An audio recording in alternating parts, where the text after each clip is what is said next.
कान्हा रे थोड़ा सा प्यार दे, चरणों में बैठा के तार दे। ओ गोरी घूंघट उघार दे, प्रेम की भिक्षा झोली में डाल दे। राधे कृष्णा। तो हम लोगों ने 8 पद पढ़ लिया है। अब हम लोग आगे पढ़ेंगे। पथिक संदेशो कहियो जाए, आवेंगे हम दोनों भाई, मैया जानी अकुलाए। या को बिलगु बहुत हम मानयो, जो कहीं पठयो धाय। कहलो कृति मानिए तुम्हारी, बड़ो कियो पय पयाय। कहियो जाए नंद बाबा सो, अरु गही पकीर उपाय।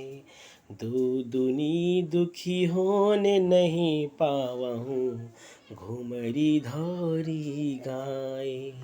यद्यपि मथुरा विभव बहुत है, तुम बिन कछु ना सुहाए।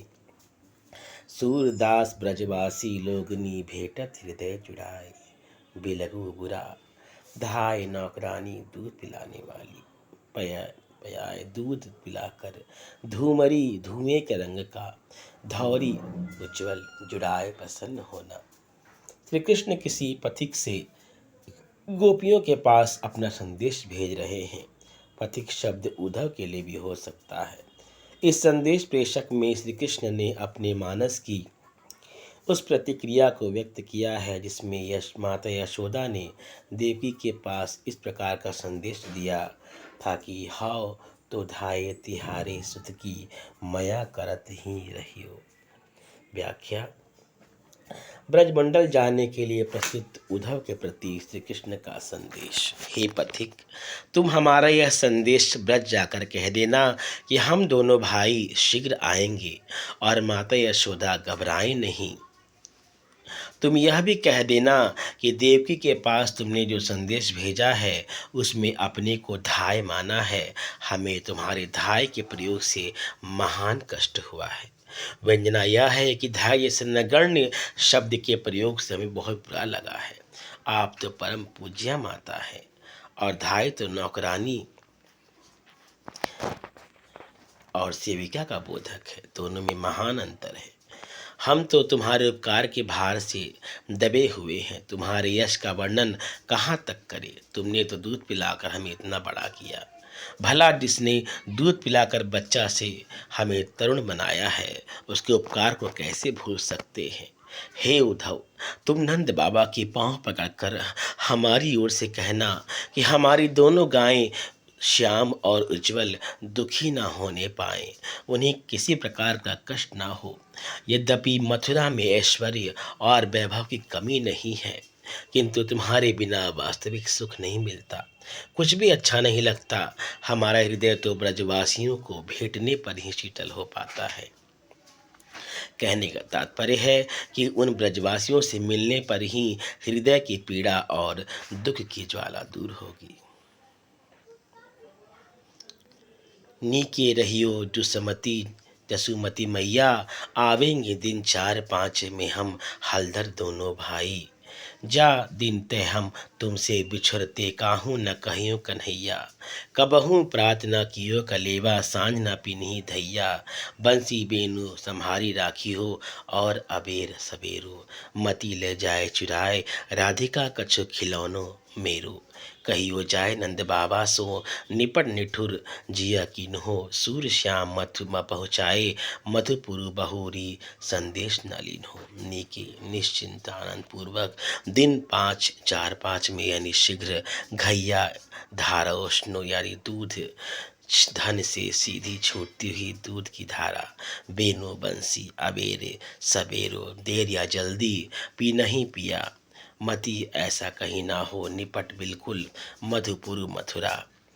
संदेश खोज खबर।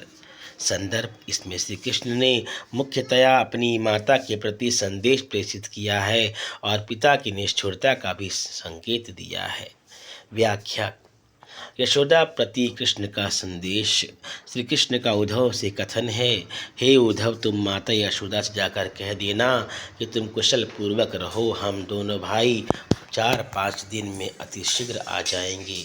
हाँ, यह अवश्य है कि जिस दिन से तुमसे अलग हुए हैं, किसी ने हमें कन्हैया कहकर नहीं पुकारा।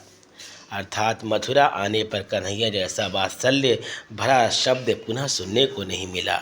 यही नहीं, तुम जिस प्रकार प्रातः काल होते ही कलेवा देती थी, उस तरह यहाँ कभी कलेवा नहीं किया, मक्खन और रोटी का भोजन नहीं किया। वास्तव में यह परिस्थितियों की विषमता ही है कि कलेवा का सुख यहाँ ना मिल सका। प्रातःकाल के भोजन की यह दशा थी और संध्या समय जो हमें धारोष्ण दूध पान करने का अवसर ब्रज में मिलता था, वह भी यहाँ नहीं मिला। हे माता, मेरी बंसी वेणु को संभाल कर रखना, क्योंकि वह मुझे अतिशय प्रिय है। कहीं ऐसा ना हो किसी समय मौका पाकर मेरे कुछ खिलौनों को राधिका चुरा ले जाए। कुछ खिलौनों से आशय है कि वैसे तो मेरे सभी खिलौने अच्छे और मुझे प्रिय हैं, किंतु कुछ विशिष्ट खिलौने ऐसे हैं जो मुझे सबसे अधिक प्रिय हैं।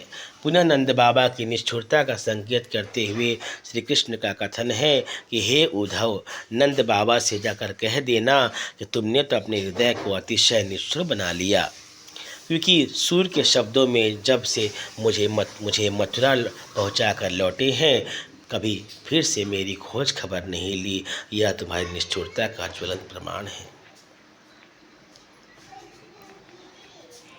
राग कल्याण 11वां पद। उधव मन अभिलाष बढ़ायो, जदुपति जोग जानी जिय साचो, नयन आकाश चढ़ायो। नारिन पैमो को पठवत हों, कहत सिखावन जोग, मन ही मन अब करत प्रशंसा, मिथ्या सुख भोग। आयुष मानी लियो सिर ऊपर, प्रभु आज्ञा परमान, सूरदास प्रभु पठवत गोकुल, मैं क्यों कहूँ कि आन।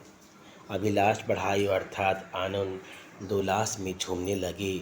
जोग अर्थात योग मार्ग। नयन चढ़ायो, नयन आकाश चढ़ायो अर्थात नेत्रों को आकाश की ओर घुमाया, ऊपर की ओर देखने लगे। परमान प्रमाण, आन यानी अन्य बातें। संदर्भ, श्री कृष्ण की बातों को सुनकर उद्धव ज्ञान गर्व से फूल उठे और ब्रज जाने के लिए प्रस्तुत हो गए। व्याख्या, श्री कृष्ण के प्रेम को जानकर उद्धव जी ने अपने मन में अनेक आनंद की अभिलाषाएं बढ़ा ली। तात्पर्य यह है कि परोक्ष रूप में अपने ज्ञान की महिमा को जानकर वे बहुत प्रसन्न हुए। अब श्री कृष्ण के द्वारा प्रतिपादित योग मार्ग को ही मन में सच्चा समझकर वे आकाश की ओर देखने लगे। तात्पर्य यह है कि उद्धव को यह आभास हो गया कि हमारा यह ज्ञान मार्ग ही सच्चा है। इसी से श्री कृष्ण हमें गोपियों को योग की बातें सिखाने के लिए ब्रज मंडल भेज रहे हैं। और वे इस बात की मन ही मन प्रशंसा करने लगे कि श्री कृष्ण ने स्वतः संसार के सुख भोग को मिथ्या मान लिया। उद्धव जी यह सोचकर श्री कृष्ण की आज्ञा को शिरोधार्य कर लिए। चूँकि श्री कृष्ण उनके सखा और स्वामी दोनों ही हैं, अतः स्वामी की आज्ञा को प्रमाण मान लिया। सूरदास के शब्दों में उद्धव का कथन है कि स्वामी श्री कृष्ण यदि मुझे जानबूझकर ब्रज भेजना चाहते हैं तो मैं उनकी बातों का खंडन करके दूसरी बातें क्यों करूं। आशय यह है कि उद्धव ने यही समझा कि श्री कृष्ण ज्ञान मार्ग के पोषक हैं और उन्हें ज्ञान का अधिकारी समझकर ही गोपियों के पास भेजना चाहते हैं। राग सारंग, उद्धव के प्रति कुब्जा के वाक्य। सुनिए एक संदेश उद्धव तुम गोकुल को जात, ता पाछे तुम कहियो उनसे एक हमारी बात। माता पिता को हेत जानी के कान्हा मधुपुरी आए, नाहिन श्याम तिहारे प्रीतम ना जसुदा के धार जाए। समुझी बूझो अपने मन में तुम जो कहाँ फैली कीन्ही, कहे बालक तुम मत ग्वालिनी सबे आप बस कीन्ही। और जसोदा माखन काजे बहुत तक त्रास दिखाए, तुम ही सबे मिली दावरी तिन्ही रंच दया नहीं आई। अनु वृषभानु सुता सो कीन्ही सो तुम सब जिय मानो, जानो या ही लाज तई ब्रज मोहन अब काहे दुख मानो। सूरदास यह सुनी सुनी बातें श्याम रहे सिरनाई, इत कुब्जा उत प्रेम ग्वालिनी कछ कहत न कछु बनी जाई आई। हेत प्रेम जाए प्रभु मधुपुरु, मथुरा मत मस्त त्रास भय दुख, दाबरी दीन्ही रस्सी से बंधा, रंच यानी थोड़ा सा नाई झुकाए। जब कुब्जा ने यह सुना कि उद्धव कृष्ण के कहने पर गोपियों को संदेश देने के लिए ब्रजमंडल जा रहे हैं, तो उसने उद्धव को अपने महल में बुला लिया और कहा कि कृष्ण के संदेश के बाद मेरा भी एक संदेश दे देना। व्याख्या कुब्जा का उद्धव से कथन। हे उद्धव, तुम तो गोकुल जा रहे हो, अतः एक संदेश मेरा भी लेते जाओ। जब तुम श्री कृष्ण का संदेश गोपियों को दे देना, तब उनसे एक हमारी बात भी कह देना। उनसे यह कहना कि माता पिता अर्थात देवकी और वसुदेव से ही प्राय है कि प्रेम को जानकर ही श्री कृष्ण मथुरा आए थे। तुम्हें जानना चाहिए कि श्री कृष्ण ना तो तुम्हारे प्रियतम है और ना वे यशोदा के पुत्र ही हैं। ऐसा तुम समझती हो तो यह तुम्हारा भ्रम है। जरा तुम अपने मन को समझो और विचार करो कि तुमने श्री कृष्ण के साथ क्या भलाई किया, कौन सा अच्छा व्यवहार किया। कहाँ तुम वयः प्राप्त मस्त अहिरणी और कहाँ वे श्री कृष्ण अबोध बालक, फिर भी तुमने उन्हें अपने वश में कर लिया। तुम्हें इस प्रकार का अनुचित संबंध नहीं स्थापित करना चाहिए था। यही नहीं, माता यशोदा ने तुच्छ माखन के लिए श्री कृष्ण को बहुत कष्ट दिया। तुम सब गोपियों ने मिलकर उन्हें बांधने के लिए रस्सी ला कर दी। उन्हें कष्ट देने में तुम्हारा भी बहुत बड़ा हाथ था। जरा विचार करो, तुम्हें ऐसा करने में थोड़ी भी दया नहीं आई। छोटे बच्चे के प्रति दया प्रदर्शित करने के बजाय तुमने उन्हें रस्सी से बंधवाया। इसके साथ ही राधा ने उनके साथ जो व्यवहार किया उसे तुम अच्छी तरह जानते हो। तात्पर्य यह है कि राधा ने भी मानिनी के रूप में श्री कृष्ण को काफ़ी परेशान किया। मान करने पर जल्दी मानती नहीं थी। यही सब कारण थे जिससे लज्जित होकर श्री कृष्ण ने ब्रज मंडल को त्याग दिया। अब ब्रज त्याग देने पर तुम सब दुखित क्यों होती हो? तात्पर्य यह है कि तुमने यदि उनके साथ इस प्रकार का व्यवहार ना किया होता तो श्री कृष्ण ब्रज मंडल छोड़कर यहाँ क्यों आते? कुब्जा की इस प्रकार उपलम्ब की बातें सुनकर श्री कृष्ण ने अपना मस्तक झुका लिया और दुविधा में पड़ गए। श्री कृष्ण की मानसिक स्थिति ऐसी विचित्र हो गई कि उनसे कुछ कहते ना बना, क्योंकि इधर कुब्जा का प्रेम था, उधर गोपियों का प्रेम आकर्षण। वास्तव में यह उनकी असमंजस की स्थिति थी। राग मलार उद्धव का ब्रज में आना। 13वां पद। को आवत है तन श्याम, वैसे ही पट वैसे ही रत बैठनी, वैसे ही है उर्दाम। जैसी होती उठी तैसी ही दौरी छाड़ी सकल गृहधाम। रोम पुलकित गदगद भई तिहि छन सोची अंग अभिराम। इतनी कहत आए गए उद्धव रही ठगी तिहि ठाम। सूरदास प्रभु हवा हया क्यों आवे बंधे कुब्जा रस श्याम। दाम माला जैसी होती जिस मुद्रा में थी तिही ठाम उसी स्थान पर रस प्रेम तन श्याम श्याम शरीर वाला बैठनी बैठने का ढंग वैसी ही उसी प्रकार रोम पुलकित अर्थात रोमांच होना। अभिराम सुंदर पट यहाँ पीताम्बर तात्पर्य है। संदर्भ उद्धव को दूर से आते हुए देखकर गोपियों को ऐसा लगा मानो श्री कृष्ण ही यहाँ पर पधार रहे हैं, लेकिन जब समीप से देखा तो प्रतीत हुआ कि ये कृष्ण नहीं है, उद्धव है। उद्धव को देखने पर उन्हें बड़ी निराशा हुई। व्याख्या। कई गोपी किसी गोपी से कह रही है, हे सखी, श्याम वर्ण का कोई इधर आ रहा है। ऐसा लगता है श्री कृष्ण पधार रहे हैं, क्योंकि उसी तरह का उसका पीताम्बर है और रथ बैठने का ढंग भी उसी तरह का है। तात्पर्य है कि जब श्री कृष्ण अक्रूर के साथ रथ पर बैठकर मथुरा गए थे तो इसी मुद्रा में वे रथ पर बैठे हुए थे। और क्या देखती हूँ, क्योंकि छाती पर बैजंती की माला भी उसी तरह की है, अर्थात कृष्ण के भांति ये माला भी धारण किए हुए हैं। गोपियाँ उस व्यक्ति को देखकर जिस अवस्था में थीं उसी अवस्था में अपने घर के सब कामकाज छोड़कर दौड़ पड़ी और उस व्यक्ति अर्थात उद्धव के सुंदर अंग को श्री कृष्ण जैसा विचार कर रोमांचित एवं गदगद हो गई। उद्धव को जब वे दूर से देखकर यही कह रही थी कि श्री कृष्ण पधार रहे हैं, तो उसी बीच इतना कहते ही उद्धव जी आ गए।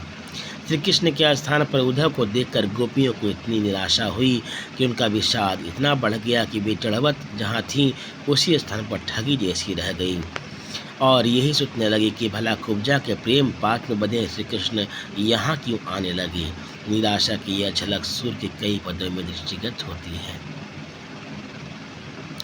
उद्धव का ब्रज में दिखाई पड़ना राग मलार है, कोई वैसी ही अनुहारी मधुबन ते इन आवत सखीरी चितौ तू नयन निहारी, माथे मुकुट मनोहर कुंडल पीत बसन रुचिकारी, रथ पर बैठी कहत सारथी सो ब्रज तन पाह पसारी, जा नहीं नाहीन पहचानी हो मनु बीते जुगचारी, सूरदास स्वामी के बुछरे जैसे मीन बीनू विचबारी, अनुहारी समान आकृति बनावट मधुबन मथुरा चितौ देख नयन निहारी, भर नेत्रों से पीत प्रसन्न अर्थात पीताम्बर रुचिकारी, रुचि सुंदर सारथी रथ चलाने वाला, ब्रज तन ब्रज की ओर बाह पसारी, हाथ फैला कर बारी अर्थात जल। संदर्भ रथारूढ़ मथुरा से आते हुए उद्धव को दूर से गोपियां अनुमान करती है कि मानो श्री कृष्ण चले आ रहे हैं। सखी का सखी के प्रति कथन है, सखी कोई उसी आकृति का यह भी है, अर्थात बनावट या प्रतीत हो रहा है जैसे श्री कृष्ण की आकृति श्री कृष्ण की ही थी, ठीक उसी आकृति का यह भी है। यह मथुरा से इधर ही आ रहा है, उसे भर नेत्रों से ध्यानपूर्वक देखो। उसके मस्तक पर मुकुट, कानों में सुंदर कुंडल है और वह शरीर पर सुंदर पीला पीताम्बर धारण किए हुए है। वह रथ पर बैठकर ब्रज की ओर अपने हाथ फैलाए अपने सारथी से कुछ कह रहा है। व्यंजना यह है कि वह हम ही लोगों की चर्चा कर रहा है। हे सखी, यद्यपि मैं उसे जानती नहीं परंतु वह कुछ परिचित सा लगता है। ऐसा लगता है इसे देखे 4 युग बीत गए। इसी से आकृति को देखकर ही पता लगता है, परंतु यह कौन है इसको विस्तृत रूप में नहीं जानती। सूरदास के शब्दों में अपने स्वामी श्री कृष्ण से बिछुड़ जाने पर गोपियाँ उसी प्रकार व्याकुला मना है जैसे जल के बिना मछली।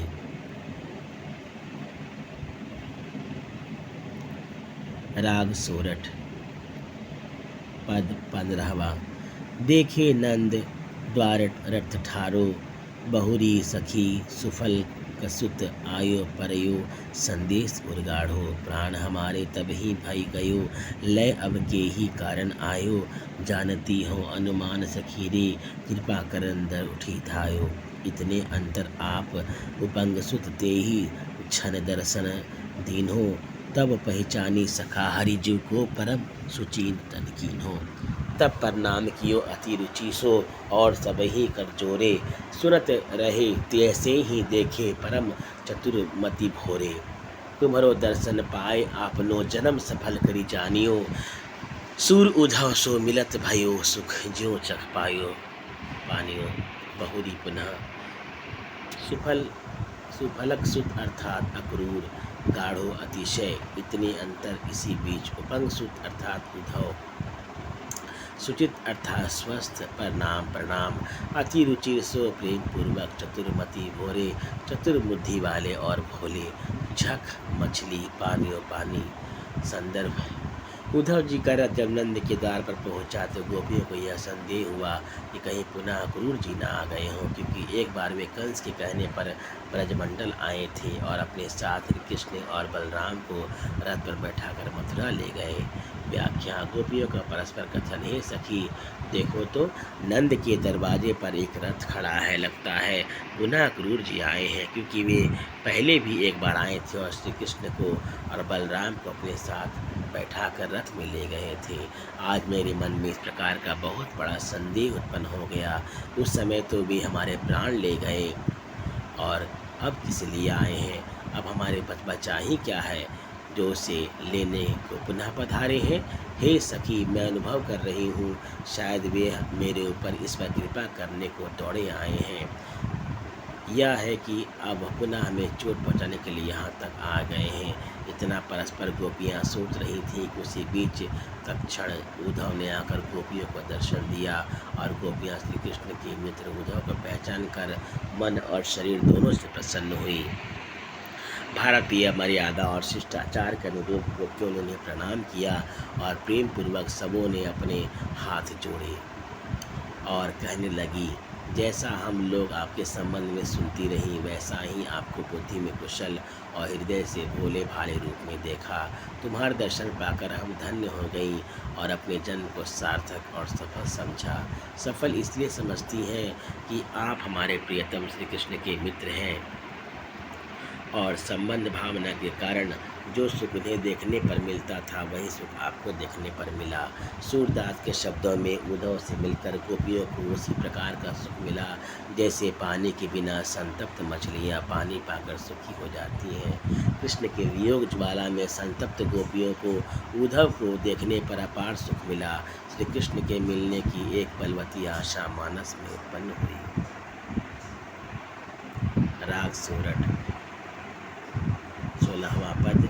कहाँ ते आए हो, जानती हो अनुमान मनो तुम, जादव नाथ पठाए हो।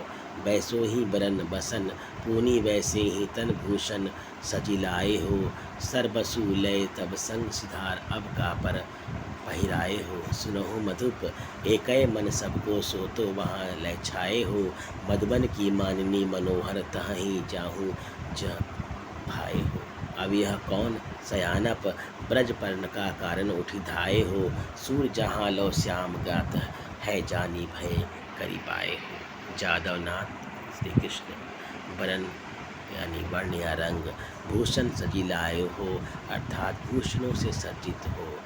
का पर पहिराए हो, किसे ले जाने के लिए भेजे गए हो। मधु भ्रमर यहाँ उद्धव के लिए संबोधित है।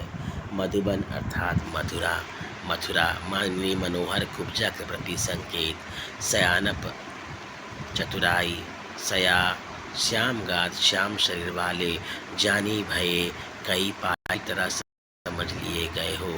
जहाँ लो का जहाँ तक कितने प्रसंग। इसमें गोपियों ने अपनी व्यंग्य गर्भित वाणी द्वारा यह व्यक्त किया है कि उद्धव जी कहाँ से आए हैं और यहाँ आने का क्या प्रयोजन है। व्याख्या उद्धव प्रति गोपियों कथन। हे उद्धव, यह तो बताइए कि आप कहाँ से पधारे हैं। हमें तो ऐसा लगता है कि तुम्हें यादवनाथ ने मानो यहाँ भेजा है। तुम्हारा वर्ण और वस्त्र भी ऐसा ही है जैसा कि कृष्ण का है और तुम अपने शरीर पर आभूषण भी उन्हीं की भांति सज्जित किए हुए हो। आशय है कि तुम इसी रूप रंग वाले श्री कृष्ण ने एक बार हम लोगों को धोखा दिया था। शायद उसी वेश में हमें दोबारा ठगने के लिए उन्होंने तुम्हें भेजा है।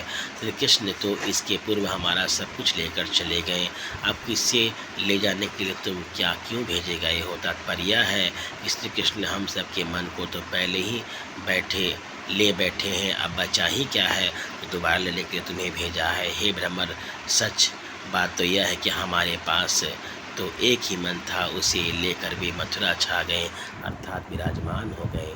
अब दूसरा मन हमारे पास कहाँ है। अब ऐसी स्थिति में यहाँ तुम्हारा प्रयोजन सिद्ध ना होगा तो उत्तम यही होगा कि तुम मथुरा की उन माननीय मनोहर सुंदरियों के पास जाओ जिन्हें तुम प्रिय हो। यहाँ माननीय मनोहर कुब्जा के प्रति स्पष्ट व्यंग्य है। अब तुम्हारी यहाँ कौन चतुराई है, कौन सी यह बुद्धिमानी है कि तुम ब्रज में दौड़े चले आए हो। भला भला ब्रज में आने का तुम्हारा क्या कारण है। सूर के शब्दों में गोपियों का कथन है कि हे उद्धव, हम तो जितने श्याम शरीर वाले हैं सबको भली भांति जानती हैं, अर्थात तुम धोखे में ना रहो कि हम तुम्हारे स्वभाव से अनभिज्ञ हैं। सत्य तो यह है कि श्याम शरीर वाले अक्रूर श्री कृष्ण तुम सभी धोखेबाज और प्रवंचक हो। तुम लोग इसे विश्वसनीय नहीं है। राटनग पद संख्या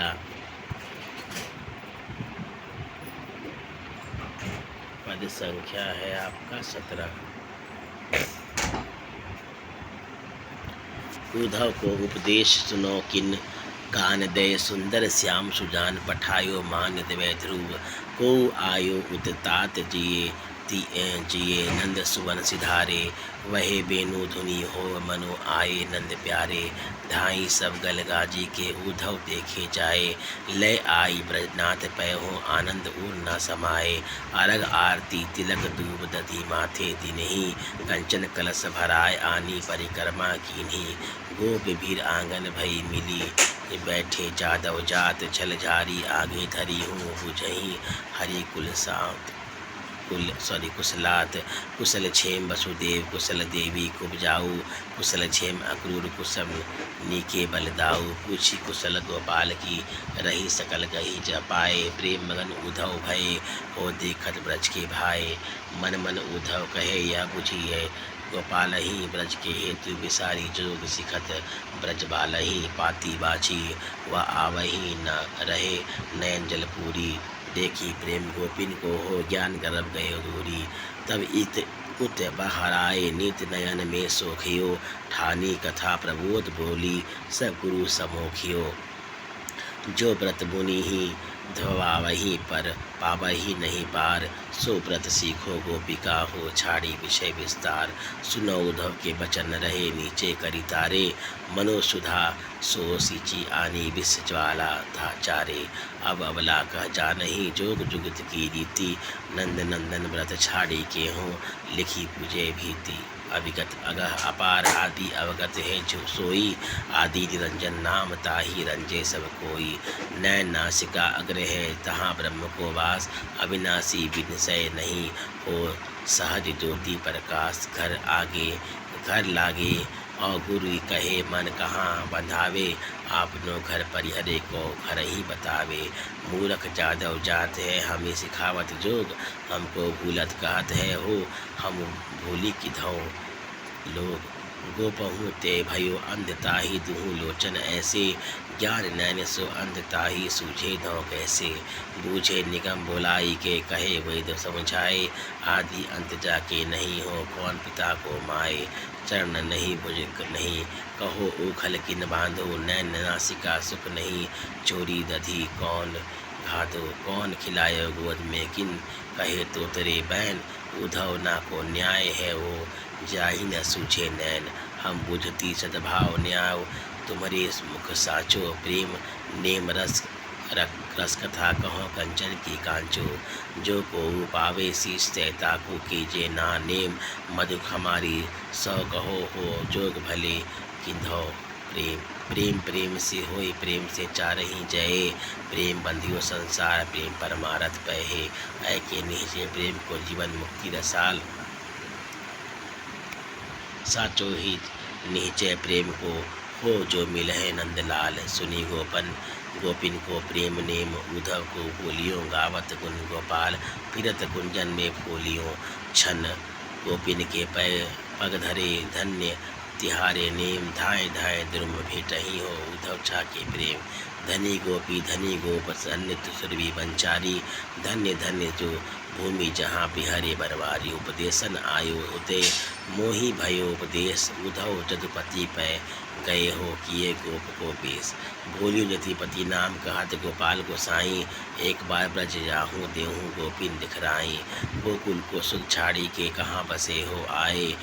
कृपावंत हरि जानी के को उद्धव पकड़े पाए। देखत ब्रज को प्रेम नहीं कछु नाही भावे। उमड़े न नहीं नीर बाते कछु कहत न आवे। पर श्याम भूतल गिरे न नैन जल उछाए। पोछी पीठ पत सो कहियो, आए जोग सिखाए। क्यों नहीं उतताए वहाँ से, गली गाजी आनंदित होकर। जादव जात उद्धव जलझारी जल प्रात वज्र राज। नंद जी बुझती पूछती है भाई भाव प्रेम। बूझिए समझ में आना उचित हेतु, अर्थात प्रेम भराए बहला कर सोखियो। सुखा लिया प्रबोध समझाना या उपदेश देना। समोखियो सहेज कर कहा, तारे पुलतलिया आँखें भीति या थी दीवाल। अविगत शाश्वत याज्ञे बोलिए ने बुलाकर, गुरु गुरु की भांति। अगह पकड़ में न आना, आदि अवगत सर्वप्रथम ज्ञात। रंजय शोभित होते हैं, नासिका अग्र नाग का अग्रभाग। घर लागे ठिकाने लगता है, अघुरी घूमर परिहरे त्याग कर, किंधव अथवा निगम शास्त्र बखा खाधो खाया कांचों का शीशा, शीश दे निप्राण देकर सौगंध परमारथ स्वर्ग या मोक्ष, निश्चय निश्चय रसाल रसमय नेम नियम या जोग फूलियों, प्रसन्न हुए मगन हो गए छाके मस्त, सूर्य भी गाय बंचारी जंगल में रहने वाली। संदर्भ इस बड़ी रचना में सूत ने कथात्मक शैली के अंतर्गत संक्षिप्त भ्रमर गीत की पूरी बातें बता दी हैं। कथा का वर्णित सारांश यूँ है। प्रारंभ में प्रेम और योग विषयक विवाद को लेकर उद्धव और गोपी संवाद, गोपियों के प्रेम और भक्ति की विजय और उद्धव की पराजय, प्रेम मग्न उद्धव का मथुरा लौटना, उद्धव द्वारा श्री कृष्ण के समक्ष गोपियों की भक्ति और प्रेम की महत्ता का गुणगान करना, कृष्ण का उद्धव से व्यंग्यकर भी शैली में यह पूछना कि क्या वे गोपियों को योग सिखाए। व्याख्या। उद्धव के आगमन पर सभी गोपियां शोर मचाती हुई उनके पास पहुंच गईं और ऐसे शोरगुल में उद्धव जी अपना जो ज्ञान आलाप्य थे वह सुनाई नहीं पड़ता था। इस पर किसी गोपी ने कहा कि हे सखियों, उद्धव जी जो कुछ कह रहे हैं उन्हें सिद्धांतपूर्वक क्यों नहीं सुनती? क्या तुम्हें मालूम नहीं इन्हें श्याम सुंदर ने बहुत सम्मानपूर्वक यहाँ भेजा है? अरे ये तो वहाँ से यहाँ आए हैं जिधर हमारे कृष्ण गए थे। बंसी की आवाज़ भी उसी तरह हो रही है जैसे श्री कृष्ण किया करते थे। ऐसा लगता है मानो श्री कृष्ण प्राणों प्रियतम श्री कृष्ण आ गए हों। उसकी बातों को सुनकर सभी गोपियाँ नदमत्त होकर उधर की ओर दौड़ पड़ी और जाकर देखा कि उद्धव जी आ गए हैं। वे सब उद्धव को नंद जी के पास ले आई और उन्हें देखकर वे सभी फूली नहीं समाती। उन सबों ने उद्धव को अर्घ्य दिया, उनकी आरती उतारी और मस्तक पर दूब और दही का टीका लगाया। यही नहीं, स्वर्ण घट को जल से भरकर उनकी परिक्रमा की, यानी उनके चारों तरफ घूमी। उद्धव के आगमन का समाचार मिलते ही नंद के आंगन में गोपों की बहुत भीड़ हो गई। गोपों के आने पर उद्धव जी सबसे भेंटते थे और भेंट कर बैठ गए। गोपियों ने उद्धव के समक्ष जलपात्र रख दिया और उनसे कृष्ण का समाचार पूछने लगी। वे सब वसुदेव, कुब्जा देवी, अक्रूर, बलराम और श्री कृष्ण का सम्यक रूपेण कुशल क्षेम पूछकर उद्धव जी के चरणों को पकड़कर बैठ गई। गोपियों के ऐसी प्रेम विह्वलता और ब्रजवासियों के ऐसे भाव को देखकर उद्धव जी प्रेम मग्न हो गए, क्योंकि उन्हें ऐसी आशा नहीं थी कि ब्रजवासियों का प्रेम इस कोटि का होगा। वे मन ही मन कहने लगे कि श्री कृष्ण की यह बात समझ में नहीं आती कि वे ब्रज प्रेम को भुलाकर ब्रजबालाओं को योग की शिक्षा देना चाहते हैं। उद्धव से पत्री पढ़ते नहीं बन रहा था क्योंकि उनके नेत्र आंसुओं से भर गए थे। नेत्रों में आंसू आ जाने कारण पत्री पढ़ने में रुकावट उत्पन्न होती है। गोपियों की प्रेम दशा देखकर उनकी अटल शक्ति और प्रेम के समक्ष उनके ज्ञान का गर्व नष्ट हो गया। उन्होंने किसी प्रकार इधर उधर की बातों द्वारा अपने को बहलाया और अपने नेत्रों के आंसुओं को सुखाया।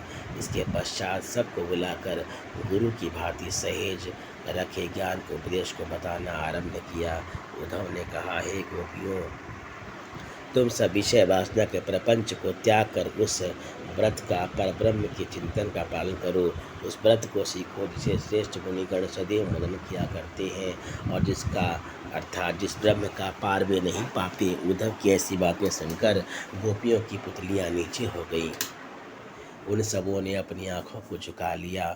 उनकी मनोदशा ऐसी लता हो के समान हो गई जिसे पहले अमृत से सींचकर पुनः विष की ज्वाला से दग्ध कर दिया गया हो।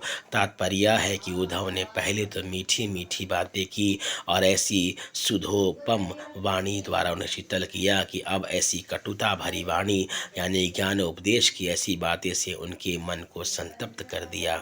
गोपियों ने उद्धव का उत्तर देते हुए कहा कि हम सब अबला स्त्रियां हैं और योग की युक्तियों को क्या जाने, योग शास्त्र की गंभीर बातों को क्या समझे। भला श्री कृष्ण के व्रत अर्थात उनकी प्रेमो वासना को छोड़कर कौन दीवार पर चित्र बनाकर उनकी पूजा करे। हम सब तो श्री कृष्ण के रूप की उपासिका हैं, आपके निर्गुण ब्रह्म की कौन उपासना करे। हे उद्धव, तुम्हारा ब्रह्म तो अज्ञेय है, अग्राह्य है, अपार आदि रूपों में सर्वप्रथम जाना जाता है। और जिसका नाम तो आदि निरंजन यानी माया रहित है, पर उसे सब प्रसन्न करने की चेष्टा करते हैं। दूसरे शब्दों में जो सुख और दुख के विकारों से रहित है, उसे कैसे प्रसन्न किया जाए। इस ब्रह्म का स्थान तो नेत्र और नाक के अग्रभाग में है, अर्थात जो त्रिकुटी में रहता है। यह तो अविनाशी है और इसका कभी नाश नहीं होता। यह सहज ज्योति ब्रह्म प्रकाश रूप है। भला हम लोगों को मन वहाँ कैसे टिक सकता है। वह तो घूमकर अपने ठिकाने लगता है, अर्थात बलात्। इसे यदि ब्रह्मोपासना की ओर लगाते भी हैं तो घूम फिर कर श्री कृष्ण के प्रेम में ही तन्मय हो जाता है।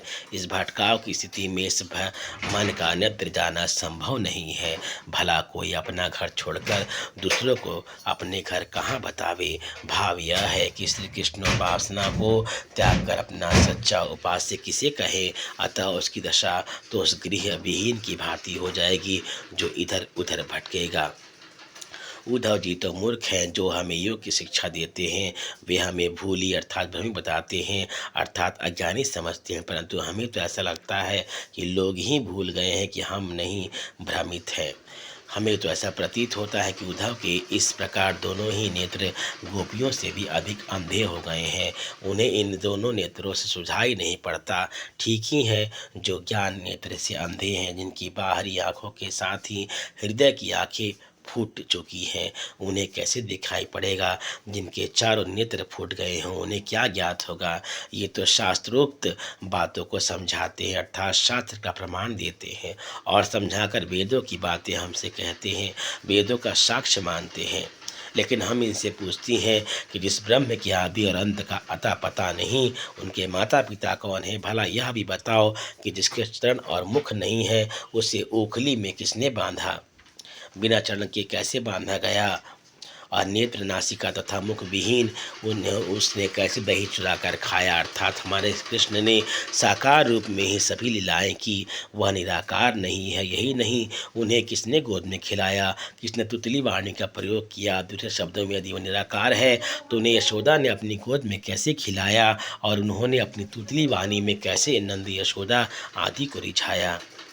हे उद्धव, ये बातें तो उसके लिए उचित प्रतीत होंगी जिसे नेत्रों से दिखाई नहीं पड़ता, अर्थात जो अज्ञानी एवं जड़ है। लेकिन हम तो सहज भाव से पूछती हैं, इसका सच्चा न्याय तो तुम्हारे मुख से है, इसकी सच्चाई के निरूपण तो तुम्हारे ऊपर छोड़ा गया है, अर्थात तुम इसका क्या न्याय करते हो। हमारा कथन यह है कि हमने प्रेम अर्थात प्रेम कथा और तुम्हारे नियम अर्थात योग में कौन स्वर्ण अर्थात अधिक कीमती या महार्घ है और कौन कांच अर्थात नगण्य है। अरे योग तथा नियम की साधना तो उसके लिए करनी चाहिए जिसे सिर देकर ही प्राप्त किया जा सके, अर्थात कठिन साधना से जो मिल सके। लेकिन तुम्हारे निर्गुण ब्रह्म की बात ही भिन्न है, उसे सिर देकर भी प्राप्त नहीं किया जा सकता। पुनः गोपियाँ उद्धव से कहती हैं कि उद्धव, तुम्हारी कसम है, यह बताएं कि योग और प्रेम में कौन उत्तम है। वास्तव में प्रेम तो प्रेम से होता है, अर्थात प्रेम मार्ग के अवलंबन से प्रेम की प्राप्ति होती है और प्रेम मार्ग से ही भवसागर से पार लगा जा सकता है। देखा जाए तो सारा जगत प्रेम के बंधन में बंधा है और प्रेम से ही मोक्ष की प्राप्ति होती है। निश्चय ही प्रेम एकमात्र उपाय है जिससे रसमय जीवन का मोक्ष प्राप्त होता है। सच्चा और अटल प्रेम से ही नंदलाल की प्राप्ति भी होती है। गोपियों की ऐसी अटल भक्ति और प्रेम को जानकर उद्धव को अपना नियम अर्थात योग मार्ग भूल गया और वे श्री कृष्ण के गुणों को गाते हुए कुंजों में आनंद मग्न घूमने लगे। वे क्षण में गोपियों का चरण पकड़ते और कहते, हे गोपियों, तुम्हारा यह प्रेम धन्य है, तुम महान हो। कभी प्रेमोन्नत होकर दौड़ दौड़ कर ब्रजमंडल के वृक्षों को भेंटने लगते हैं, अर्थात यहाँ कृष्ण के संबंध भाव से वे वृक्षों को आलिंगित करते हैं और कहते हुए गोपियों और कहते हैं, गोपियाँ धन्य हैं, गोप धन्य है और वन में चरने वाली ये गायें धन्य हैं और वह ब्रजभूमि भी धन्य है जहाँ श्री कृष्ण विचरण करते रहें। मैं तो यहाँ गोपियों को ज्ञान का संदेश देने आया था, किंतु इसके विपरीत आज गोपियों के प्रेम का उपदेश मुझे मिल गया, अर्थात मैं ज्ञान उन्माद में भ्रमित था, लेकिन गोपियों के सच्चे मार्ग से मुझे शांति मिली। इस प्रकार उद्धव जी गोप वेश में श्री कृष्ण के पास मथुरा गए और वहाँ से श्री कृष्ण के यदुपति नाम को भूल गए तथा उन्हें गोपाल गोसाई कहने लगे। वे कृष्ण से कहने लगे, आप एक बार पुनः ब्रज जाकर गोपियों को दर्शन दें, तुम भला गोकुल कैसे सुख को छोड़कर यहाँ कहाँ आकर बस गए। इतना कहकर श्री कृष्ण को भक्त वत्सल जानकर उनके चरणों को उद्धव जी ने पकड़ लिया। वे मन ही मन में अपने ज्ञान गर्भ से अतिशय लज्जित हुए। उद्धव को अब ब्रज प्रेम को देखते हुए अपनी योग साधना अच्छी नहीं लगती। वे प्रेम में इतने गदगद हो गए कि उनके नेत्रों में प्रेमाश्रु भर गया और उनसे कुछ कहते ना बना उनकी वाणी रुक गई। वे प्रेम विवल अवस्था में श्री कृष्ण के समक्ष पृथ्वी पर गिर पड़े। श्री कृष्ण ने अपने पीताम्बर से उनके नेत्रों के प्रेमाश्रु को पोंछा और व्यंग गर्भित वाणी में कहा, गोपियों को योग सिखाए। अगला पद है 18, जो हम लोग अगली वीडियो में पढ़ेंगे।